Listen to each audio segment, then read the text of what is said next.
Hello students, इस lecture में हम एक्सप्लेन करेंगे atomic and physical properties of group 16 elements, that is oxygen family.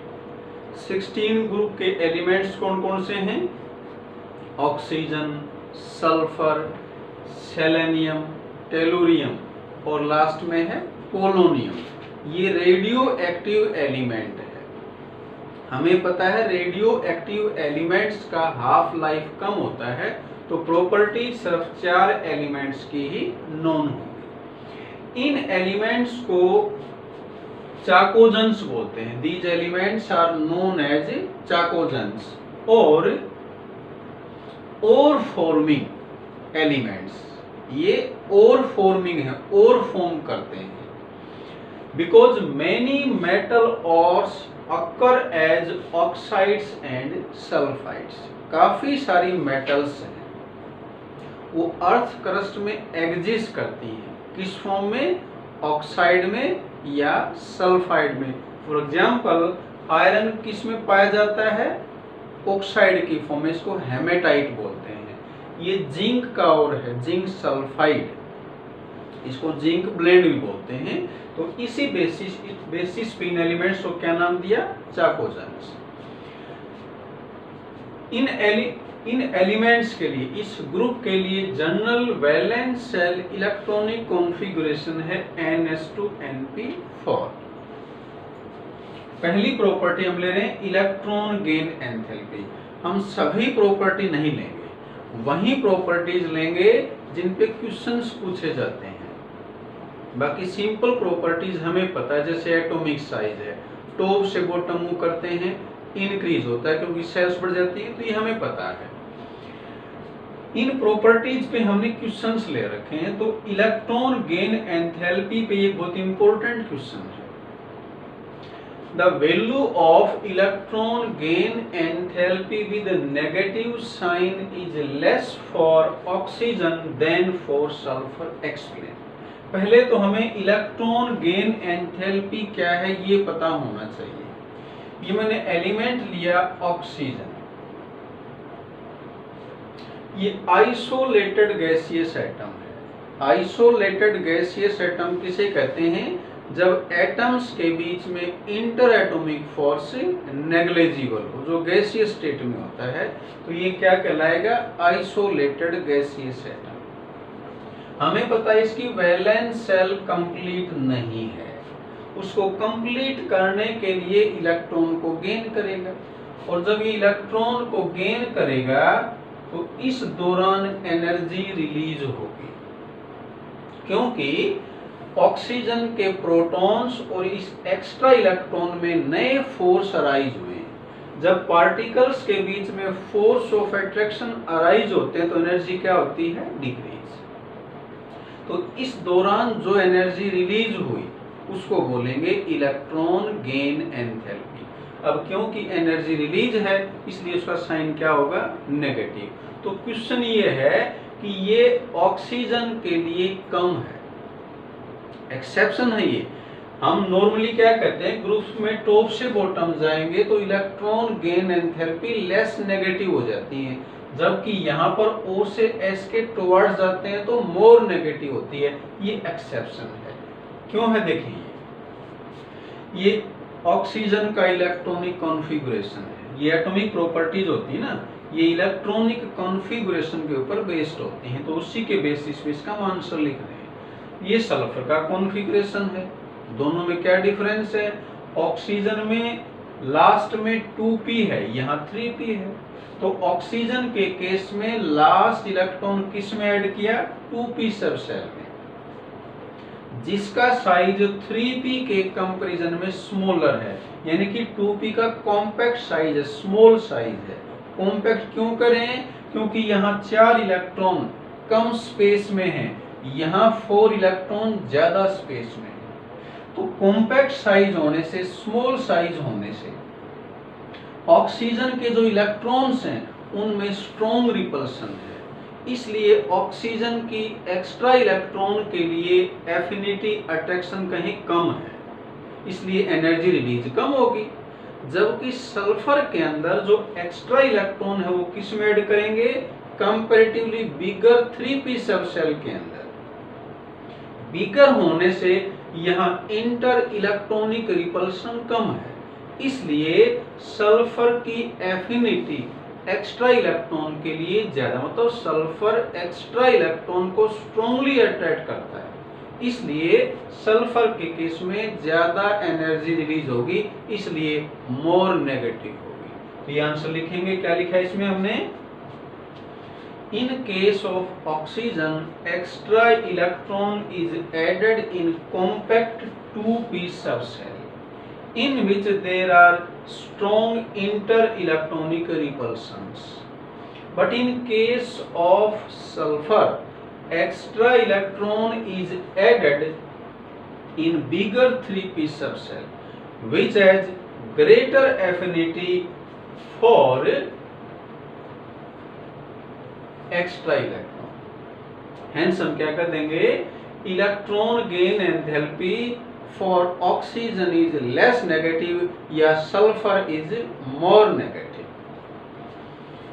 Next property है ionisation enthalpy, ये भी एटॉमिक प्रॉपर्टी है। यहां भी हमने क्वेश्चन लिख दिया, क्या क्वेश्चन है, elements of group 16 show lower value of ionisation enthalpy, हमने इसको IE लिख दिया, as compared to corresponding periods of group 15. Why? 15th group के एलिमेंट्स की IE 16 से ज्यादा होती है। कोरेस्पॉन्डिंग पीरियड के एलिमेंट्स की बात करते हैं, जैसे नाइट्रोजन और ऑक्सीजन एक ही पीरियड में है। नाइट्रोजन का कॉन्फ़िगरेशन है 2p3, ये एग्जैक्टली हाफ फील्ड है, और हमें पता है कि अगर इलेक्ट्रॉनिक कॉन्फ़िगरेशन के अंदर ऑर्बिटल्स हाफ फील्ड हैं या फुल्ली फील्ड हैं तो मोर स्टेबल होते हैं, इसलिए वहां से अगर इलेक्ट्रॉन रिमूव करेंगे तो ज्यादा एनर्जी सप्लाई करनी पड़ेगी।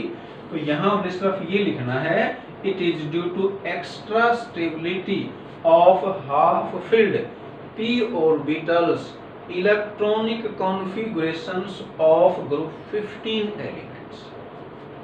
16th में 2p4 आएगा, यहाँ सारे p ऑर्बिटल हाफ फील्ड नहीं है।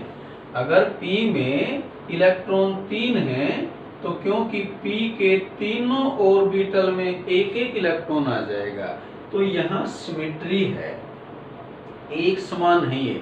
जहाँ सिमेट्री है वहाँ क्या होती है, स्टेबिलिटी, इसलिए p3 p4 से मोर स्टेबल है। तो p3 से अगर इलेक्ट्रॉन रिमूव करेंगे तो हमें ज्यादा एनर्जी सप्लाई करनी पड़ेगी एज कंपेयर टू p4, इसलिए 15th ग्रुप के एलिमेंट्स की IE 16th ग्रुप के एलिमेंट से ज्यादा होती है। नेक्स्ट प्रॉपर्टी है एलिमेंटल स्टेट। एलिमेंटल स्टेट किसी एलिमेंट की मोस्ट स्टेबल स्टेट होती है जिसमें वो एग्जिस्ट करता है। तो ऑक्सीजन के लिए ये स्टेट डाई एटॉमिक है, ऑक्सीजन O2 की फॉर्म में एग्जिस्ट करता है। सल्फर है वो ऑक्टा एटॉमिक है, वो S8 है।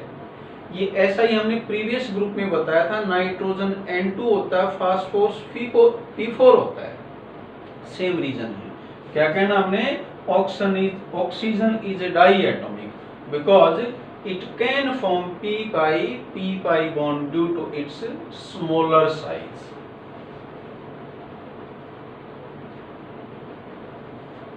Due to its smaller size, but sulfur exists as octaatomic molecule S8. क्यों? It is due to inability of sulfur to form p-pi bond. Sulphur bigger size की वजह से p-pi बॉन्ड फॉर्म नहीं कर सकता, इसलिए वहां 8 एटम्स मॉलिक्यूल के अंदर एक दूसरे से बाउंड है। नेक्स्ट प्रॉपर्टी है फिजिकल स्टेट। ऑक्सीजन, यहां भी मैंने क्वेश्चन लिया है, why is dioxygen a gas but sulphur a solid. Oxygen gas क्यों है, सल्फर सॉलिड क्यों है? ये सिमिलर क्वेश्चन हमने पहले पढ़ रखे, N2 गैस है, P4 सॉलिड है, सिमिलर रीजन है। O2 और S8 जो मॉलिक्यूल है वो एक जैसे एटम से बने हुए हैं, तो ये नॉन पोलर मॉलिक्यूल्स हैं। नॉन पोलर मॉलिक्यूल्स आपस में किससे बाउंड होते हैं? डिस्पर्सन फोर्स से। और डिस्पर्सन फोर्स की स्ट्रेंथ डिपेंड करती है सरफेस एरिया पे। जहां सरफेस एरिया ज्यादा है वहां डिस्पर्सन फोर्स स्ट्रॉन्ग है, और जहां ये इंटर पार्टिकल फोर्स स्ट्रॉन्ग है वहां फिजिकल स्टेट भी हम कह सकते हैं, मेल्टिंग पॉइंट, बॉइलिंग पॉइंट भी कह सकते हैं। तो ये सेम रीजन होते हैं, बॉइलिंग पॉइंट का पूछे, मेल्टिंग पॉइंट का या फिजिकल स्टेट का। तो ऑक्सीजन गैस क्यों है? इन पहले सल्फर क्या बता रहे हैं? In sulphur there are strong dispersion forces. Sulphur क्योंकि S8 है, S8 का साइज O2 से कहीं बड़ा है, तो S8 का सरफेस एरिया ज्यादा होने से स्ट्रॉन्ग डिस्पर्सन फोर्स है due to larger surface area. But in oxygen molecules are held together या bound together by weak dispersion forces due to its smaller size। इसी बेसिस पे हम क्या कर देंगे? बॉइलिंग पॉइंट या मेल्टिंग पॉइंट सल्फर का ऑक्सीजन से ज्यादा होता है। क्वेश्चन अगर ये आए कि बॉइलिंग पॉइंट या melting point of sulphur is greater than oxygen, तो भी हमने यही रीजन लिखना है। और यही रीजन हमने किसके लिए लिखा है? ऑक्सीजन गैस क्यों है, सल्फर सॉलिड क्यों।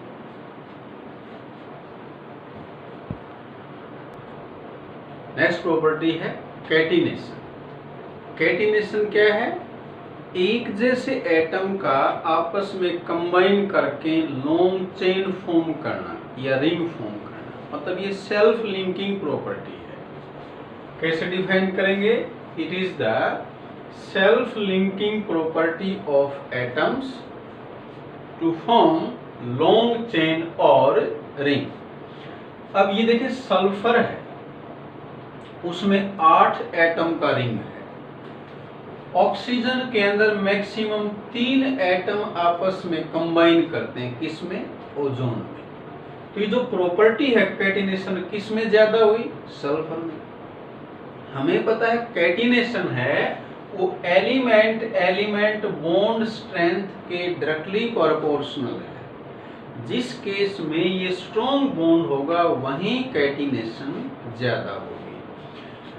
तो यहाँ क्वेश्चन क्या बनता है इसमें? Sulphur has a greater tendency to form catenation than oxygen, explain या व्हाई। तो ये आंसर यहाँ से लिख देंगे क्या? Because SS bond, sulphur sulphur bond है, is much stronger than OO bond. हालांकि स्मॉल साइज ऑक्सीजन का है, लेकिन ये जो केस स्लाइटली डिफरेंट है। स्मॉल साइज का यहाँ रिवर्स इफेक्ट है। यूजुअली जहां एटम का स्मॉल साइज है वहां स्ट्रॉन्ग बॉन्ड होते हैं, यहाँ क्यों नहीं है? यहाँ क्योंकि लोन पेयर प्रेजेंट है, तो स्मॉल साइज होने से ये जो लोन पेयर हैं इनके बीच में स्ट्रॉन्ग रिपल्शन होगा, और रिपल्शन होने से ये एटम दूर दूर हो जाएंगे, यानी कि बॉन्ड की लेंथ बढ़ जाएगी, और लेंथ के इंक्रीज होने से स्टेबिलिटी कम हो जाएगी। सल्फर एटम दूर दूर हैं बिगर साइज की वजह से, इसलिए लोन पेयर में रिपल्शन कम है। तो ऑक्सीजन का स्मॉल साइज होते हुए भी ध्यान रखें ये वीक बॉन्ड है एज कंपेयर टू सल्फर।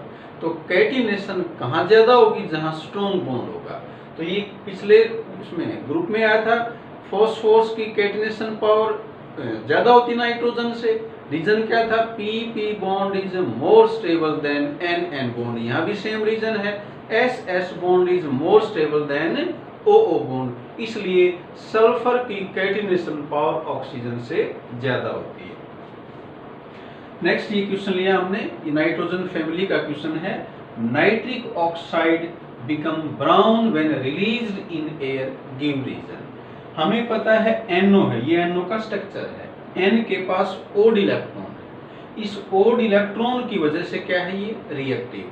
तो nitric oxide is reactive due to presence of unpaired electron and therefore it readily combined with O2 and form NO2 which has brown colour. यहाँ जो NO2 फॉर्म होगा इसका brown colour है।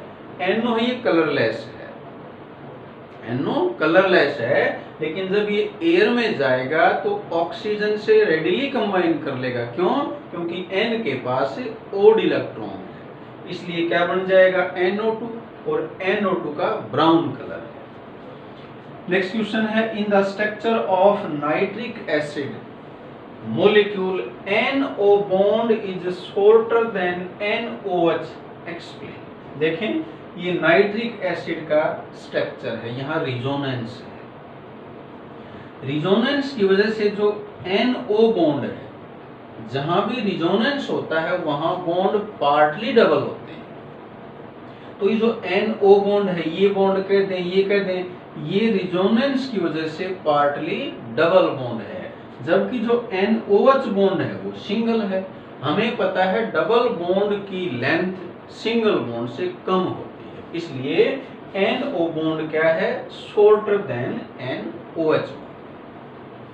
इस video में इतना ही करते हैं। अगर आपको वीडियो अच्छा लगता है तो लाइक करें, शेयर करें एंड सब्सक्राइब करें। Thank you.